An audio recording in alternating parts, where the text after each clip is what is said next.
all, welcome back to my channel Life with Ziha. So interact பண்ணி ரொம்ப நாள் ஆன மாதிரி இருக்குது. எல்லாரும் எப்படி இருக்கீங்க? Hope you guys doing good. And நான் கொஞ்சம் சிக்கானனால என்னால் பெருசாக லாங் வீடியோஸ் ஷூட் பண்ண முடியலை. அண்ட் நான் ரெக்கவர் ஆன கேப்பில் பாப்பாக்குமே சிக்காயிடுச்சு. அதுக்கப்புறம் அவளை க்யூர் பண்ணிவிட்டு அவளை பார்த்துக்கிட்டு அப்படியே போயிடுச்சு டேஸு. அடிக்கிற வெயிலுக்கு பாடி ரொம்ப டீஹைட்ரேட் ஆகிடுது. எப்போவும் ஹைட்ரேட்டடாக இருங்க, தண்ணி நிறையா குடிச்சிட்டே இருங்க. அண்ட் இன்னைக்கு ரெசிபி பார்த்தீங்கன்னா, நம்ம எல்லாருக்குமே பிடிச்ச சிக்கன் பிரியாணி தான். அண்ட் அதுக்கு முன்னாடி கொஞ்சம் கொஞ்சம் ப்ரெப் ஒர்க்லாம் இருந்தது. அதெல்லாம் பண்ணிக்கிட்டு இருந்தேன்.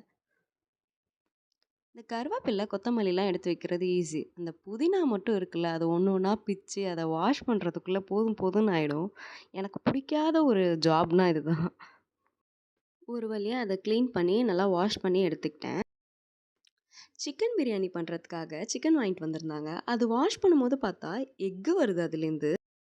நல்ல வேளை எதுவுமே உடையலை. இங்கே 1 கேஜி சிக்கன் வாங்கினா 6 எக்கு ஃப்ரீயா. இந்த மார்க்கெட்டிங் ஸ்ட்ராட்டஜி கூட சூப்பராக இருக்குல்ல. அதையுமே வாஷ் பண்ணி நான் 2ஆக எடுத்துக்கிட்டேன். ஒன்று வந்து பக்கோடா பண்ணலான்னு சொல்லிட்டு, அண்ட் இன்னொன்று வந்து சிக்கன் பிரியாணிக்காக. இன்றைக்கி வந்து நான் 1½ கப் அளவு பாஸ்மதி ரைஸ் எடுத்திருக்கேன்.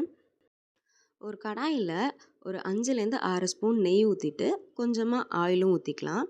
ஆயில் கொஞ்சம் ஹீட் ஆனதுக்கப்புறமா ஸ்பைசஸ் ஆட் பண்ணிக்கலாம். ஏலக்காய், பட்டை, கிராம்பு இதெல்லாம்.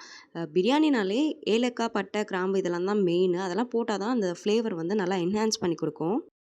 2 கிராம்பு, 2 ஏலக்காய், ஒரு துண்டு பட்டை, ஒரு ஸ்டார் அனஸ், பே லீஃப் இருந்தாலும் ஆட் பண்ணிக்கோங்க. தென் நான் வந்து 4 வெங்காயம் எடுத்திருக்கேன். பிரியாணி பொறுத்தவரையில் வந்து வெங்காயம் அண்ட் தக்காளி வந்து ஈக்குவல் ரேஷியோவில் எடுத்தால் வந்து நல்லாயிருக்கும். ஸோ 4 வெங்காயம்க்கு நான் 4 தக்காளி எடுத்திருக்கேன்.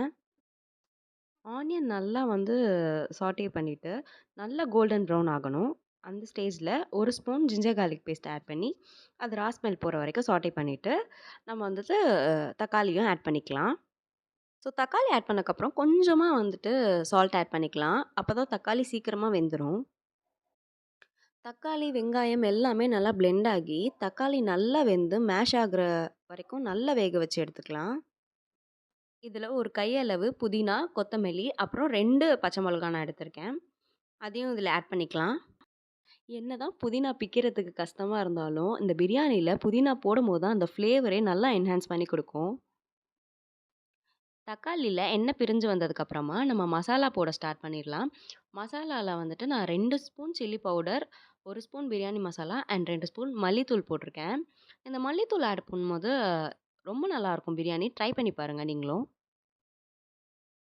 அண்ட் இதில் வந்து 1/4 கப் கர்ட் ஆட் பண்ணி நல்லா மிக்ஸ் பண்ணி எடுத்துக்கலாம். கர்ட்லாம் நல்லா மிக்ஸ் ஆனதுக்கப்புறம் அது கலர் பார்க்கவே சூப்பராக இருக்கும். ஸோ இந்த ஸ்டேஜில் நம்ம வந்து சிக்கன் ஆட் பண்ணிக்கலாம்.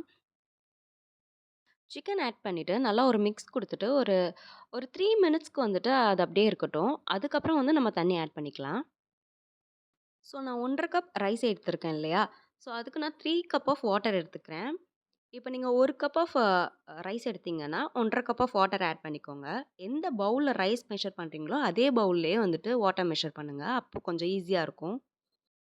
நல்லா அந்த தண்ணி வந்து கொதிச்சு வரும். கொதிச்சு வர ஸ்டேஜில் நம்ம வந்து ஊற வச்ச ரைஸ் ஆட் பண்ணிக்கலாம்.